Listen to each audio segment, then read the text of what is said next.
Mukwiye kumenya ko tubyara abantu tutabyara abakristo. Yego. Iyo tujya kubyara tubyara abantu. Ikindi kwakira Yesu ni amahitamo. Yego. Ntabwo ari umurage w'umuryango ngo mvuge ngo kubera ko papa yari sogokuru ngo yari umupasiteri ngo na papa akaba pasiteri ngo nanjye ngo ndaba ngo umurokorewe ya kujya mu idini runaka kwakira agakiza ni amahitamo y'umuntu. Ntabwo abashaka bose bagaruka, nta nubwo ingo zose zibabaye.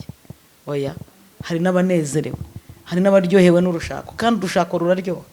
Gushaka neza biraryoha ku buryo urugo rukuryohera ukaba wabwira Yesu uti rero none ugiye kugera ku bicu uzambabarira umbwire ariko bu ndetse mbanze ndyoherwa.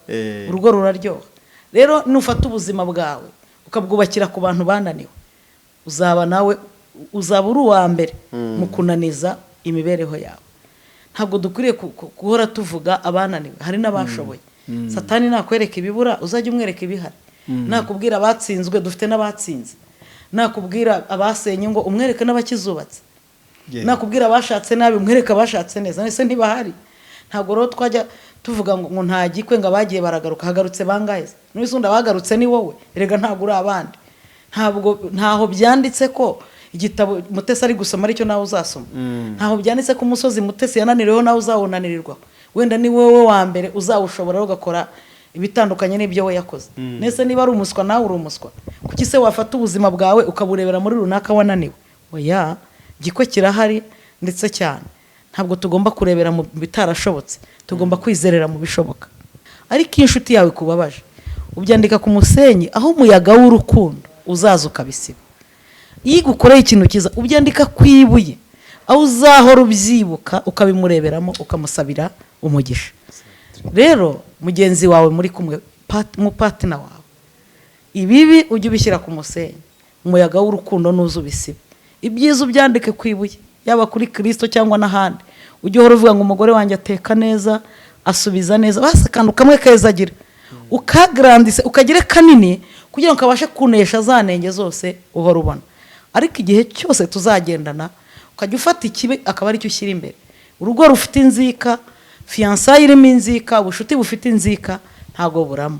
Uwagukunze ni umuntu ufite intege nke akagira n'imbaraga. Rero nukomeza guha agaciro intege nke ze ntaho muzagera.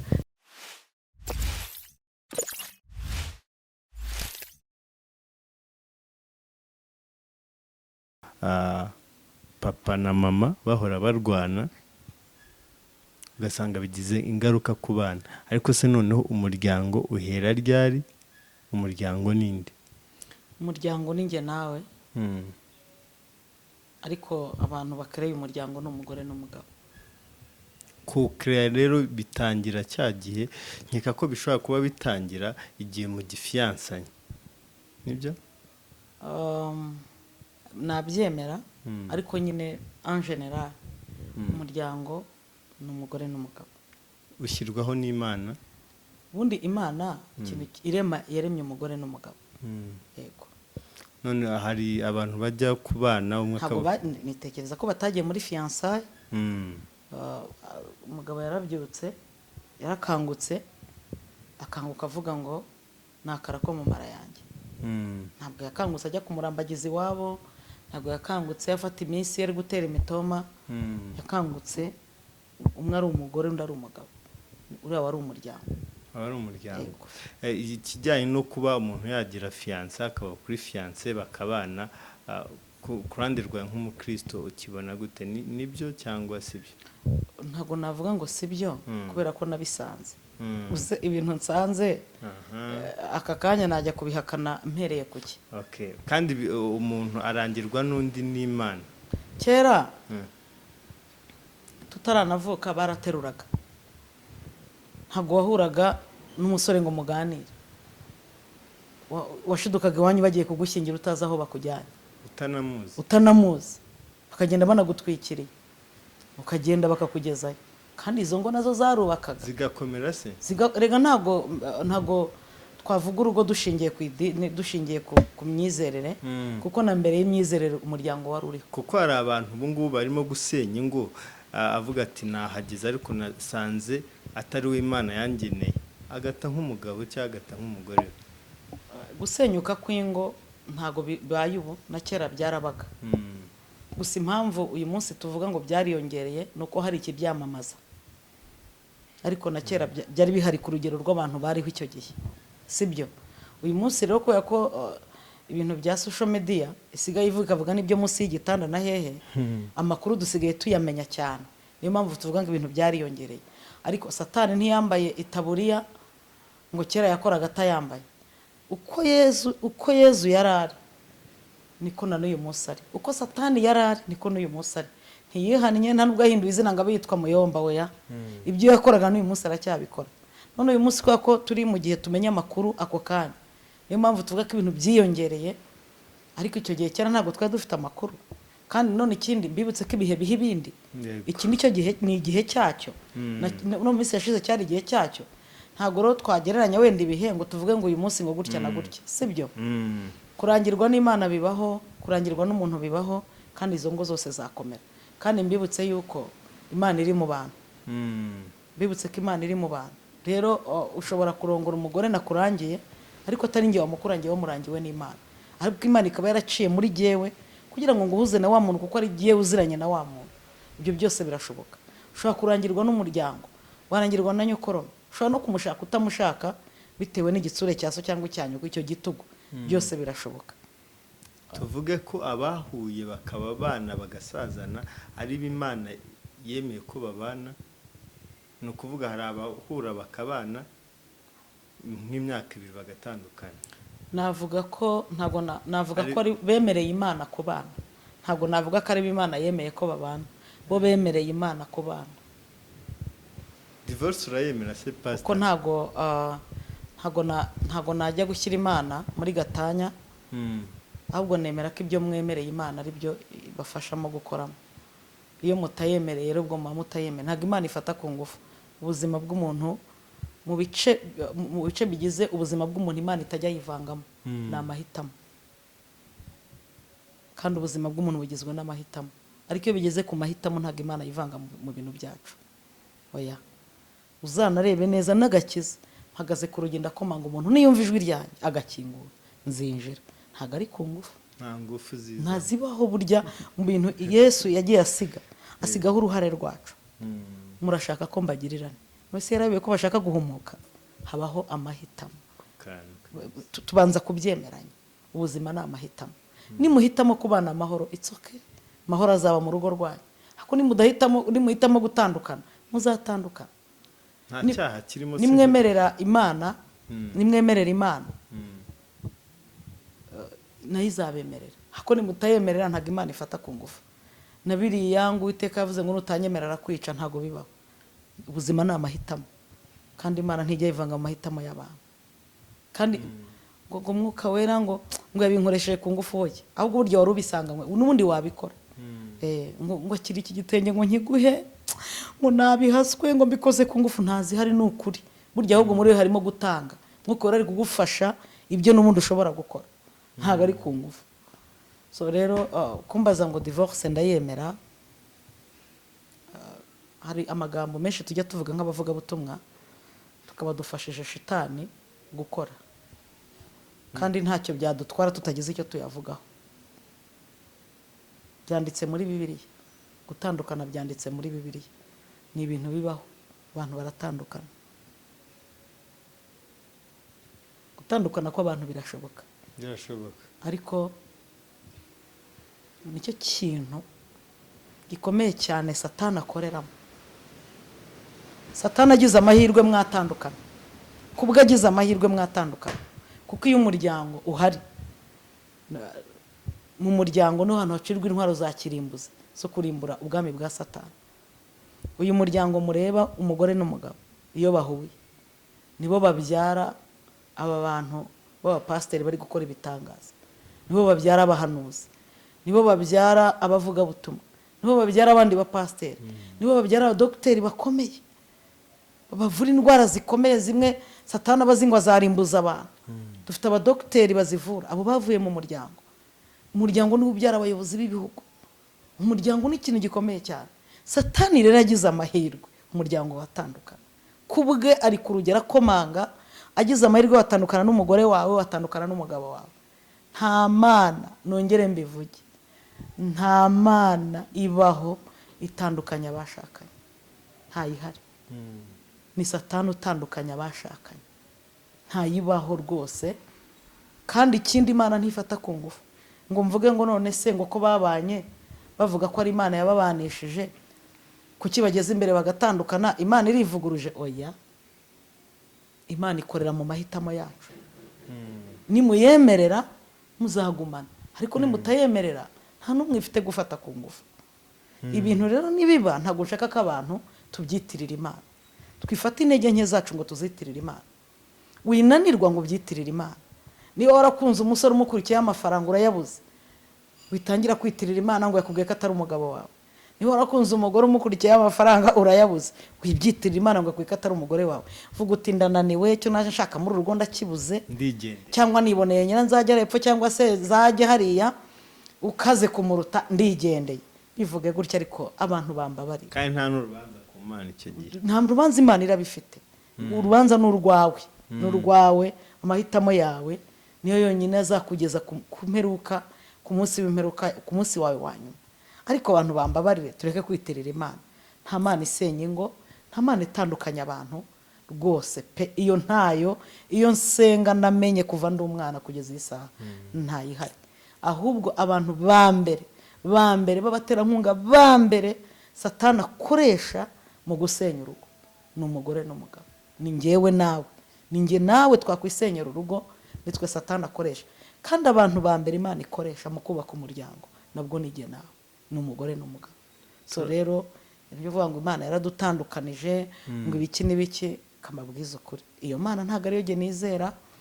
Ahubwo cyo kora nemera ko hari ingo ziba hatari Imana yazubatse, zikabaho zikabyara, kandi zikitirirwa Imana, zikiyitirira Imana. Ndagisobanura, izo zibaho pe. Icyambere, aha ni mu rusengero turicaye, umuhanuzi ati zomene detaye, bamuhaye amafaranga, bambwiye bati we nuhanurira Mutesi ko yizera mu buhanuzi, ukamuhanurira aranyemera tubane.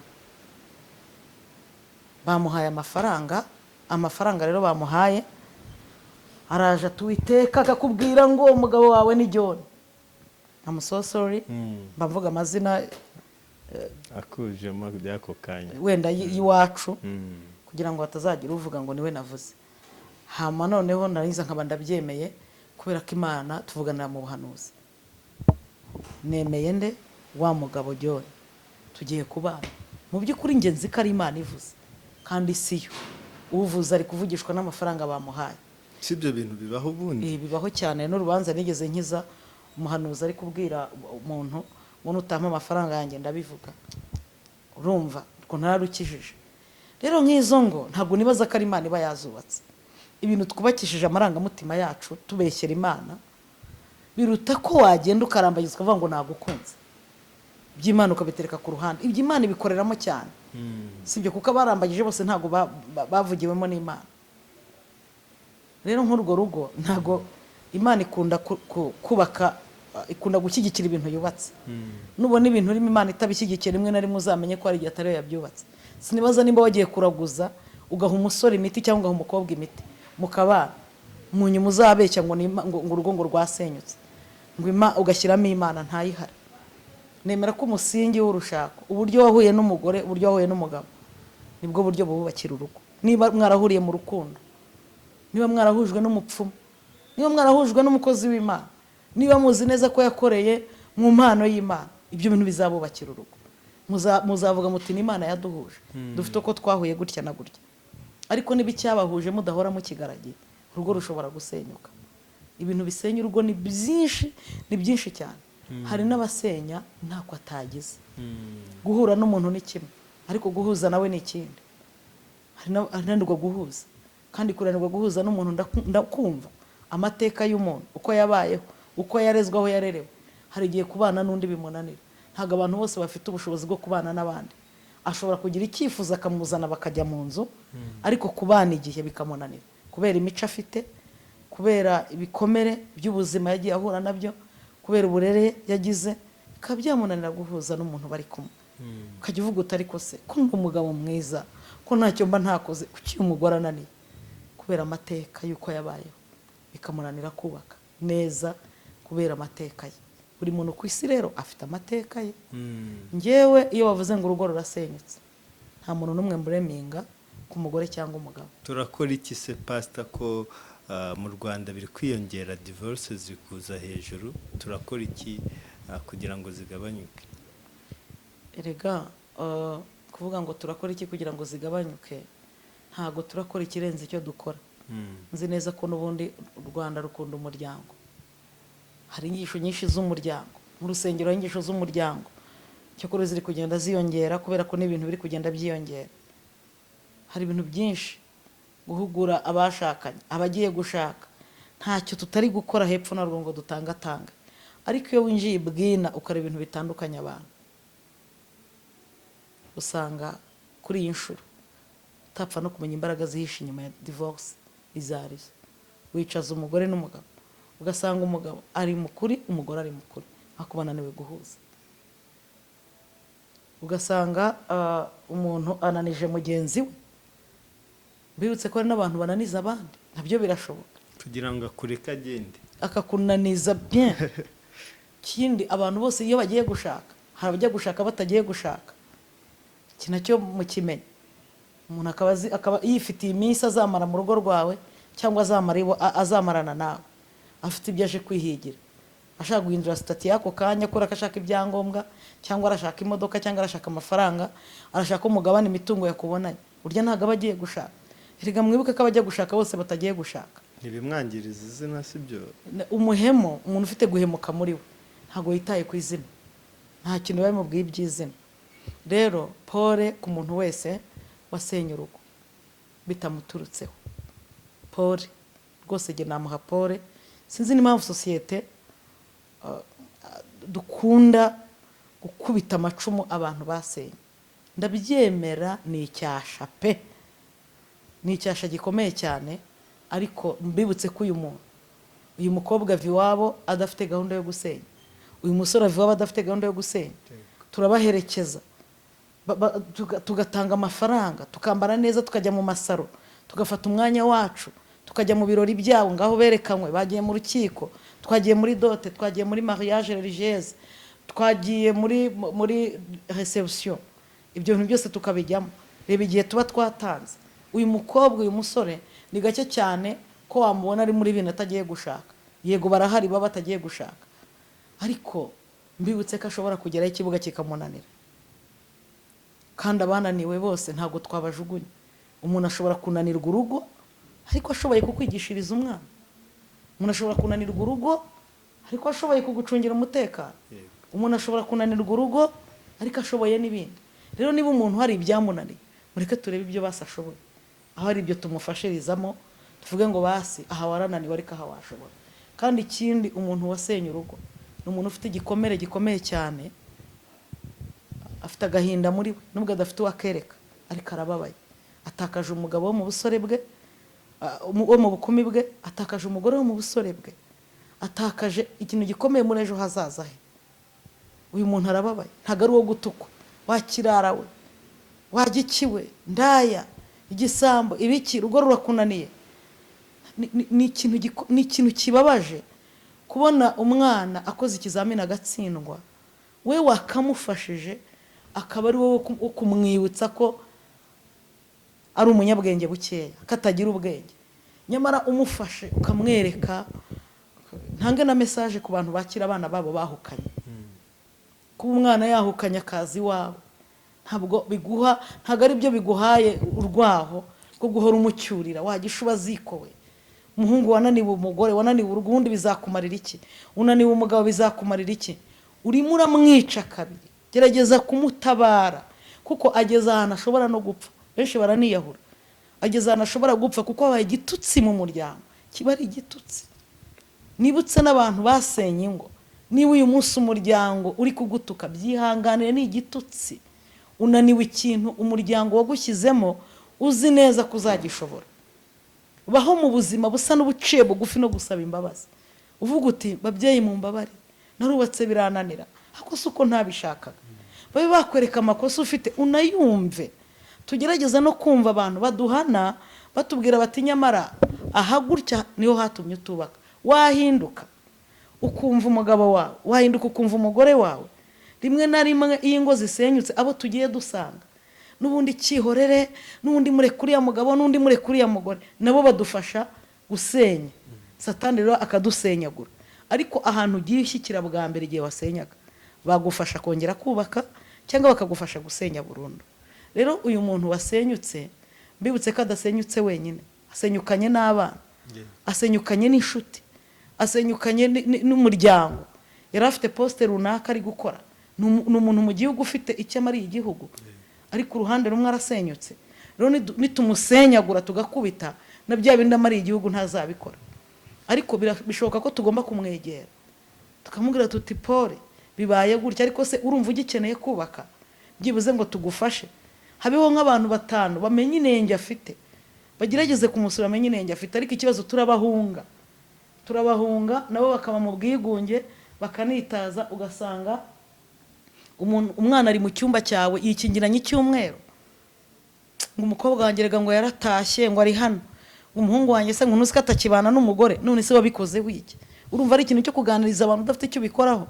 Tabara, umwana ari kumanuka mu cyobo, nawe uri kumuhereza itike yo gukomeza kujyamo. Gerageza umwegere umuganirize, umugore uti birashoboka ikintu wananiwe kwihanganira, ahari wakwihangana. Kandi ngiye nkunda kugira abantu ngo nuvuga ibintu by'ahantu utaragera ujye bivuga gake. 99% y'abantu basenya ingo hari imyaka igera bakicuza. Kuri buri umwe ntawe ntunze urutoki, ariko hari imyaka igera bakicuza, akavuga ngo kuki narusenya. Se ubundi uriya mugore namurekeye iki, uriya mugabo namurekeye iki? Ariko iyo ari kwirukanka senya kugira ngo uzahagarike umuntu wagambiriye gusenya urugo, ntago ari ikintu cyoroshye. Arabikora kandi aba yumva ashyigikiwe, afite agahinda ndanamwumva. Ariko hari ibihageramo akazicuza, akavuga ngo ntago nakabaye narasenye iki kintu cyari nari kukihanganira, iki nari kukirenza amaso, abana banjye bakabaho bari kumwe na papa na mama. Iki nari kukirenza amaso, nkaba umugore ufite urugo cyangwa umugabo ufite urugo, ntago nakabaye narasenye. Iki kibaho nubwo uri kwirukira gusenya, ariko hari bizageramo wicuza, kubera ko agahinda, imyanzuro yose umuntu afashe ayifatishijwe n'umubabaro n'agahinda no kutihangana cyangwa no kuneshwa k'umutima, rimwe na rimwe hari igihe idashyirwaho umukono n'Imana cyane. Ego hakaba ibihe rero uzageramo ukicuza. Ntabwo gusenya ari ikintu cyo kuvugaho, umuntu avuga gusa ngo nka pasiteri ngo ndabyemera, gusa ibyo nibiki uba wemera. Uremera ibyo bintu uzi ko ufite abuzukuru n'abuzukuruza, uzi ko uzagira abakwe n'abakazana, nta kintu twaba tubyemeramo. Nubwo byaba byarambayeho ndi umukozi w'Imana, ntabwo nafata mikrofone ngo nemere ko nyemera. Oya, ni umwuka Satani akoresha asenya umuryango, asenya itorero, asenya igihugu, umwuka wa divorce. Se abantu bashobora kuba abana ari babiri, umwe agashaka gusenya undi atabishaka, bagatandukana 100%. Kubera ko bagatandukana, abantu bashobora kuba abana ari babiri, umwe ashaka kubaka undi atabishaka, bagatandukana. Ni ibintu bishoboka 100%. Nenzi kwenda umwe yabyihanganira akajya mwinginga urugo. Suppose ko iki ngiki ari igiti, hano imbere hari umugabo, inyuma hari umugore. Umwe yikoreye aho, undi yikoreye. Uyu mugabo arashaka ko mwikorera iki giti, ariko uyu mugore ntabishaka. Uyu mugore arashaka ko mwikorera iki giti, ariko uyu mugabo ntabishaka. Byanga bikunda iki giti muzagitereka hasi, kuko uyu mugabo navaho uyu mugore ntazagishobora.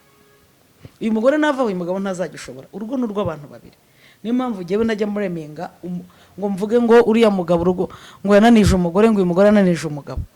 N'abantu ni ingo nizisenyuka, ntitukagire tuvuga ngo asenya urugo, ngo uriya mugabo ngo yisenye urugo, ngo uriya mugore yisenye urugo. Ya murasenye. Niyo mpamvu mu muco Kinyarwanda bavuga ngo umugore, ngo nta mugore usenya, arihangana akihangana amafuti yose.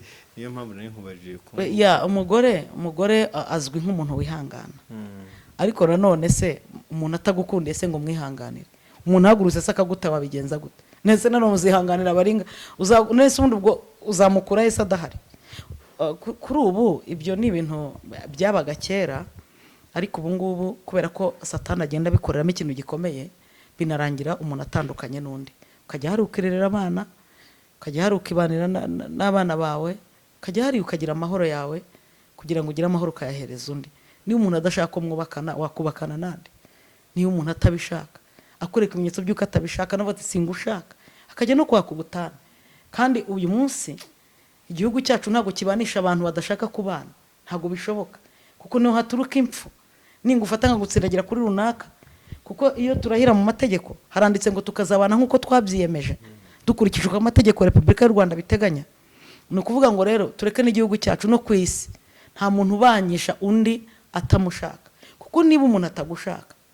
ugakomeza kumwizirikaho uba uri kucirira urupfu arakwica cyangwa ugasanga mwisha abana murera birashoboka yuko mushobora gutandukana bikavamo byibuze uburere bw'abana mushobora no kubana abana bakabura uburere kuko niba umwana buri munsi abona ukubita ise cyangwa akabona ukubita nyina uyu munsi umwana arinjira utuka ise wamubyaye cyangwa arinjira utuka nyina harya ubundi ubwo mwana azakura gute ni iki se arakurana usibye agahinda n'umubabaro ariko iyo bibaye ngombwa umwe akajya ukwe n'undi akajya ukwe mushobora kurera aba bana batari kumva bya bintu byanyu gusa gutandukana uko kwaba kumeze kose kuba ukwera kuba ukwirabura gusenya imitima y'abana ndetse n'ababyeyi n'inshuti n'abavandimwe ntabwo gutandukana ari ikintu twavuga ngo turemera niyo cyaba kizabe tutacyemera pe niyo byambaho 7 inshuro 10 ntabwo mbyemera kuko ni ikintu satani akoreramo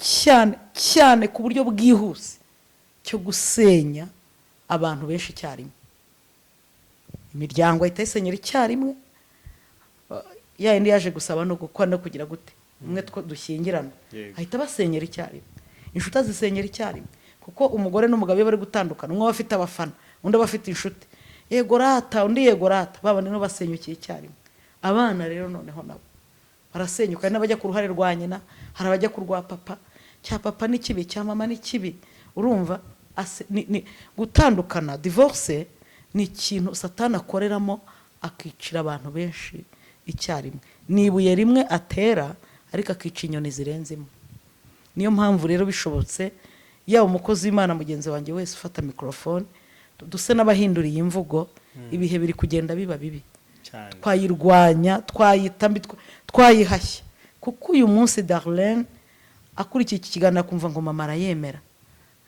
muri mama ko abyemera ashobora no kuzayikora ashingiye kuri iyo jambo ryonyine navuze ariko hari uwabikurikira mu bakurikira inyigisho nigisha bankunda bagira gute kavuga atari ko pastor nawe ntayemera kanange nyange nyihashye ugasanga nkurikije imiryango myinshi abansura abampamagara bamubwira bati warakoze twarongeye turubaka kubera inama watugiriye kubaka ntago twubaka urugo kugira ngo turusenye kuko urugo ni ahantu Imana ikorera ibikorwa bikomeye cyane kugira ngo ifashe isi twubaka urugo kugira ngo turubungabunge urugo rero ni impano ikomeye Imana ibiguhaye iyo utarubungabunze urarubura kandi n'urubura uzarubazwa uko byagenda kose haba hari amahirwe ya kabiri ku bantu batandukanye ko umwe ashobora kugenda agashaka undi ndagashaka undi bikagenda neza kurenza urugo yari afite mbere birashoboka kimwe nuko bitashoboka ntago navuga ngo urugo yari afite mbere kuko sinjya ngereranya urugo n'urundi buri rugo rwose rurisa ashobora kujya mu rwa kabiri akarugiramo umunezero ukomeye cyane ashobora no kurujyamo akarugiramo umubabaro ukomeye cyane rero gushaka bwa kabiri umeze nk'umuntu ugiye kwihimura cyangwa kwihorera cyangwa umeze nk'umuntu uzi ko ugiye mu ijuru ruti rya mbere kubera ko bibaho nabyo reka tubivugeho inama nagira umuntu ujya gushaka bwa kabiri wavuga uti ngiye gukosora ikosa nakoze bwa mbere ntago warujya muvuga ngo ngiye kubemeza ngo barebye Imana igiye kunkorera ngo barebe none ahubwo jya uvuga uti bwa mbere hari amakosa nakoze ngiye kuyakosora aho wenda byagira uko byitwa ariko isi yose irasa nureba hano mu kirere ukagera no muri Amerika ukareba mu kirere ukagera muri Aziya ukareba mu kirere hose uzasanga ari ubururu. Isi yose irasa n'aheza h'isi, umuntu ni umuntu. Ntuzigere wumva ko umugore wa mbere wa kabiri yaruta uwa mbere, cyangwa ngo umugabo wa kabiri yaruta uwa mbere, cyangwa uwa kabiri yaruta uwa gatatu, cyangwa uwa kane yaruta uwa gatanu. Oya, umuntu wese arisa. Wese arisa. Uzashaka kuvuga uti birashoboka ko aho ngiye haremereye kuruta hambere, ariko ndumva nshaka umuryango. Ugenda uvuga gutyo, ariko nugenda uzi ngo hari ibyiza ugiyemo biruta ibyo wari urimo bwa mbere. Ushobora kubibona, ariko ushobora no kubibura. Yego. Urakoze cyane ku kiganiro cyiza uduhaye, ariko none sinakureka utadusobanuriye. Muri iyi minsi hari abantu bari gukora indirimbo, clip video, bagakoresha agatimba. Pasiteri wambwiye ko biriya atari byiza cyane, bishobora kuba ari ikintu kirimo kurwanya kubaka kw'ingo. Niba ureba indirimbo, hari nk'indirimbo ya ba Roki bakoze bavuga ngo yashatse kandi atashatse, hari ya Marina iherutse, niba ujya ubireba zino ndirimbo. Ese kuba wafata agatimba ukakambara utashatse, ibyo ntago kizira, ntago bishobora kuba ari ikintu kirimo gutuma ingo zisenyuka, cyangwa se abantu baca amazi ibintu byo kubaka urugo? Urakoze cyane. Uruhande rumwe twaba twinjiye mu buzima bw'abahanzi, ariko giwe message bashaka gutanga niyo naha agaciro kuruta ibyo bari bambaye. Roki yaravuze ngo ntabwo nzijyana. Ntumbaze n'irindi ijambo ryawe riri muri ya ndirimbo, ntaryo nzi, ariko numvishe ntabwo nzijyana. Ko si iyo message yaba ari mbi? Ntabwo nzijyana. Ntabwo yaba ari message mbi. Niba ari wamenya hazijyana hari ntabwo azi kwijyana. Uko tubizi mu Kinyarwanda no kwishingira, kugenda udakoresheje ubukwe, ibyo twita kwishingira. Abantu bakora mu idini tukabatenga. Niba se yaratanze message ko atazijyana, azaherekezwa. Kugira ngo jewe nareba imyenda yari yambaye, ahubwo nareba message yaduhaga. Nibabwira urubyiruko ati ntimuzijyane, muzatere ivi mushyingirwe mwambara agatimba. Uruhande rumwe namwumva, kandi nyine abahanzi, abakinnyi b'amafilme, abateatre n'ibiki byose, ingero bakoresha ni nyinshi cyane. Hari n'abakinisha za Bibiliya, hari abakina bambaye ya myambaro y'abapasiteri. Ikiba kigenderewe ni message, si umwambaro bambaye. Gusa tugiye muri discipline by'amadini n'amatorero, wenda umuntu yababwira ati mujye mukinisha indi myambaro, ariko numva message batagagiye niyo nkurikirana. Kuko none se ubundi bavuze kubaka urugo, kuko benshi barazubatse kandi batarambaye udutimba, n'abandi barazisenye kandi barambaye udutimba. Rero ntabwo twaha agaciro cyane agatimba kurusha ko duhereza umuryango. Umuryango wose ntabwo wubakiye ku gatimba, wubakiye ku rukundo. Ubundi kintu urugo rukwiriye kubakiraho, yaba waje yambaye agatimba, yaba waje bateruye, yaba uwijyanye, yaba utarijyanye agaherekezwa, umusingi w'urushako ni urukundo. Iyo rutabaye urukundo, urugo rurasenyuka. Ubundi nicyo kintu gisenya umuryango.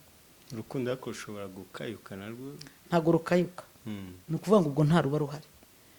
Ijambo ry'Imana riratubwira ngo urukundo rwihanganira bingahe byose, sibyo? Rwizera byose, rubabarira byose, ngo runatwikira ibyaha byinshi. Ubyumve ko urukundo rubaye ruhari, nta rugo rwasenyuka. Ku buryo wafata nk'umudamu waguca inyuma ukamubabarira? Hari n'abababariye ibirenze ibyo ngibyo. Ariko nanone ijambo ry'Imana rivuga yuko bamusenda umugore wasambanye. Gusa sinzirimo n'umugabo wasambanye nawe bamusenda, ntawe birivuga gusenda umugabo. Cyokora ubu nyine turi mu gihe nawe bamusenda.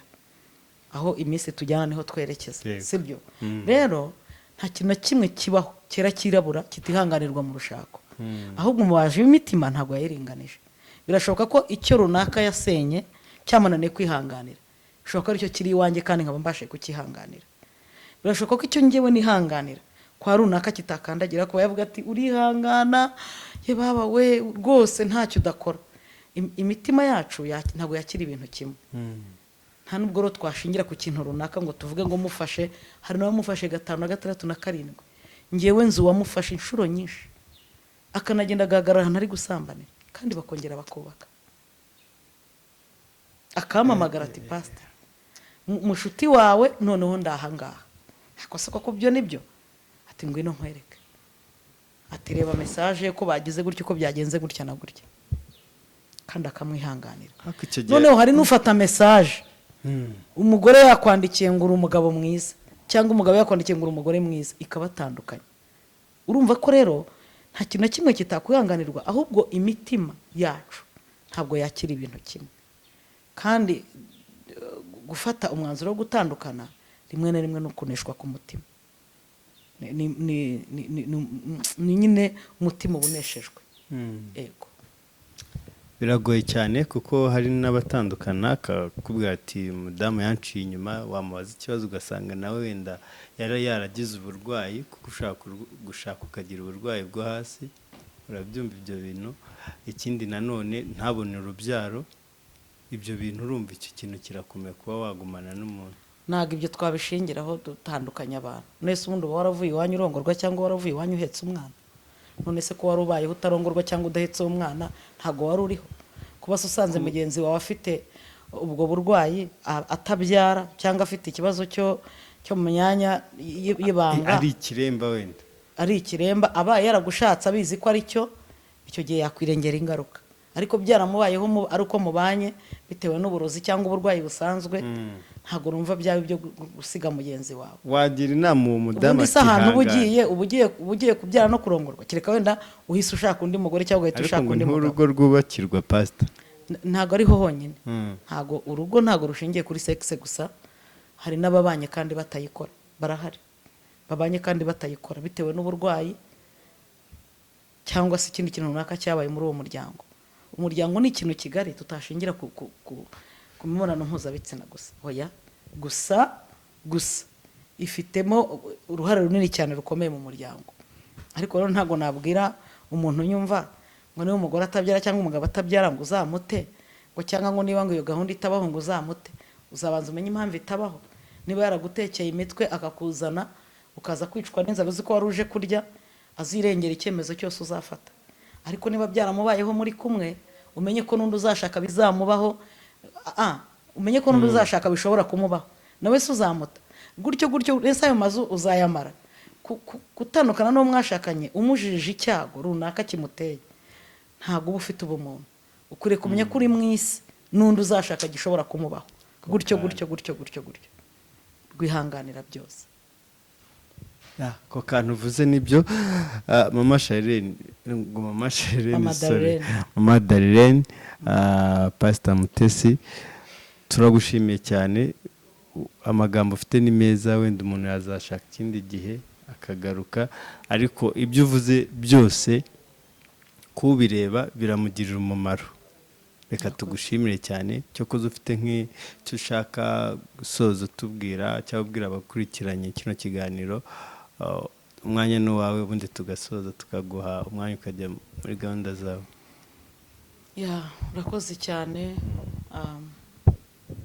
nabwira abantu ko gukunda ari amahitamo atari amarangamutima kandi nkabwira abantu kwirengera amahitamo biriya bya ntagiko ariko sinzi ukuntu bisa bigaruka biriya byo bya korona iri kugenda irangira ubukwe bwaragarutse hari amagambo tuvuga bitewe n'ibihe turi na situwasiyo akaba jene usanga barikoresha kenshi bitewe n'uko babona abashaka bongera bakagaruka ntabwo nuko satani yafashe akantu gato kakagira kanini ntabwo abashaka bose bagaruka nta nubwo ingo zose zibabaye oya hari n'abanezerewe hari n'abaryohewe n'urushako kandi urushako ruraryoha gushaka neza biraryoha ku buryo urugo rukuryohera ukaba wabwira Yesu uti rero none ugiye kugera ku bicu uzambabarira umbwire ariko bu ndetse mbanze ndyoherwa urugo ruraryoha rero nufata ubuzima bwawe ukabwubakira ku bantu bananiwe uzaba uri uwa mbere mu kunaniza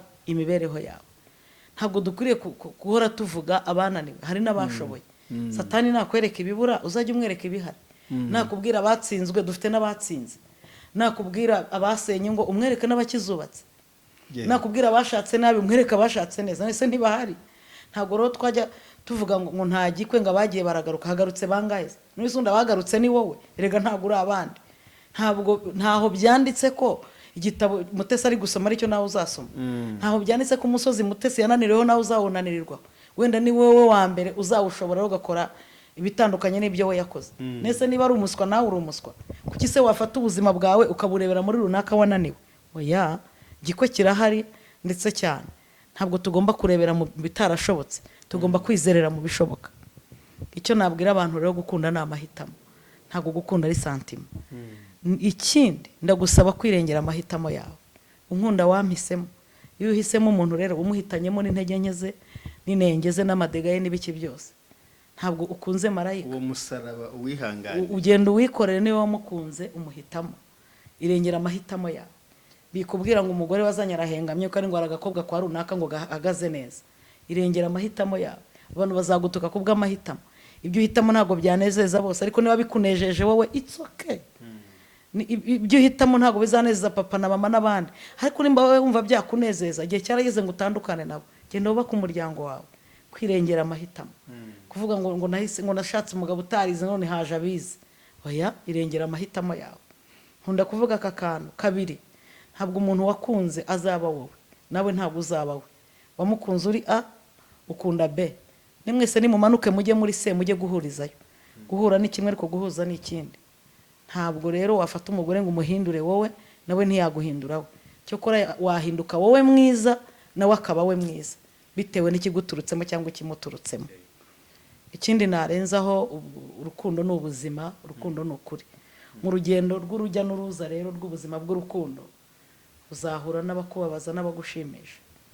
Ushobora kuzabaza uwo muri kumwe cyangwa ukanamushimisha. Ushobora kuzakora ibyiza cyangwa ugakora n'ibibi.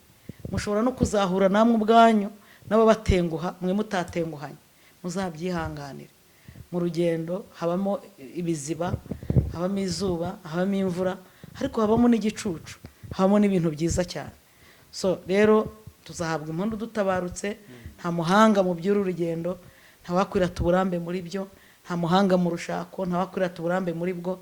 Twese tuzahabwa impundu dutabarutse. Basi byuzu bigerageze. Imana nijya no guca urubanza izavuga iti mada, nubwo abantu batakumvaga ariko ndabizi waragerageje. Ikubwira iti wa mugabo we, nubwo abantu batakumvaga ariko ndabizi waragerageje.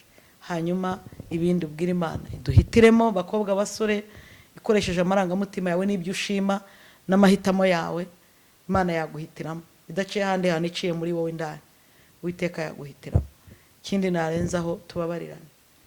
Urugo rugizwe n'ibintu byinshi, ariko habamo ibyibanze. Mbabarira, ndakubabariye, tugakomeza urugendo. Kandi ikindi, urugo rufite inzika narwo rurasenyuka. Umuntu umwe yagendanaga n'undi ngo bari mu nzira, amukubita urushyi rwiza cyane, waramubabaza, ngo ahita afata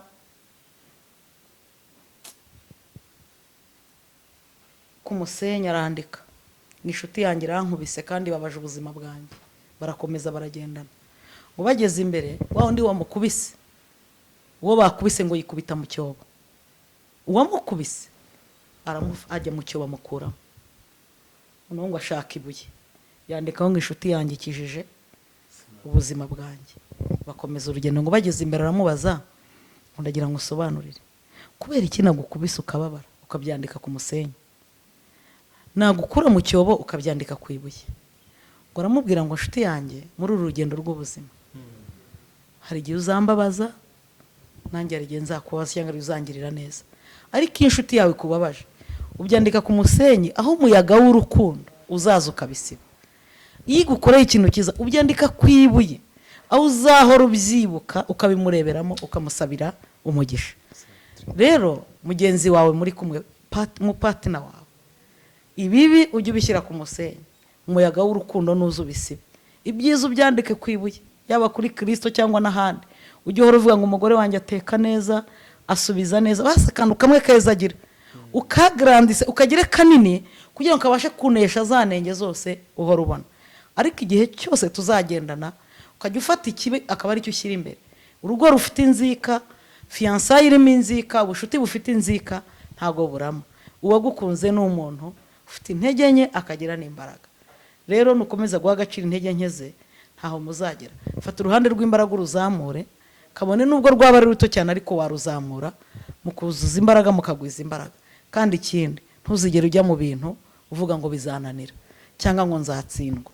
Igihe cyose uzagenda uvuga ngo ndi umutsinzi no kurushaho, igihe cyose uzagenda uvuga ngo nzabishobora unatsindwe. Burya umusirikare ku rugamba agomba kurwana agatsinda cyangwa agatsindwa, ariko bigaragara ko yarwanye.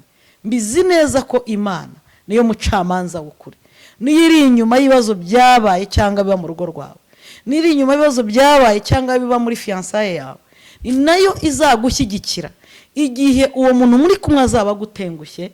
Imana izahagarana nawe yize umubabaro n'imbaraga wakoresheje ngo wubake umuryango, ntizagutererana. Nubwo abantu batakumva izakumva, kandi igihe kizagera ishyira ukuri ahagaragara, kuko ikinyoma nicyo kimara umwaka ariko ntikimara imyaka. Ikinyoma kimara umunsi ariko ntikimara umwaka. Uko byagenda kose hagati yawe n'uwaguhemukiye, Imana ifite uko izabigira, ikaguhoza amarira cyangwa ikaguhemba ikavuga ngo byibuze nta kutari wagize, kuruta ko waba mu bantu wisobanura, nari umugore mwiza, nari umugabo mwiza, nasasaga neza, nakundaga abana, n'ukuri ibyo ntacyo bivuze. Ibihe bizasobanura ukuri. Imana ibafashe, Imana ibaha umugisha. Ibyo mbifurije nibyo niyifuriza, ibyo mbasaba nibyo nanjye nisaba. Ntago dera gatoki ni kamwe, ariko izi zose ninge zireba. Turi mu isi dufashe igihe mu ntambara, Satani araduhiga amanywa nijoro, ariko byibuze gerageza nunatsindwa ku rugamba bazavuge ngo araneshejwe, ariko yari yarwanye. Imana ibaha umugisha, nabashimira cyane. Murakoze ibirenze ibyo. Abantu bakurikira inyigisho ntanga kuri Gira Neza TV channel ya YouTube, ndumva ari icyo ngicyo niho ntangira ibindi biganiro n'izindi nyigisho.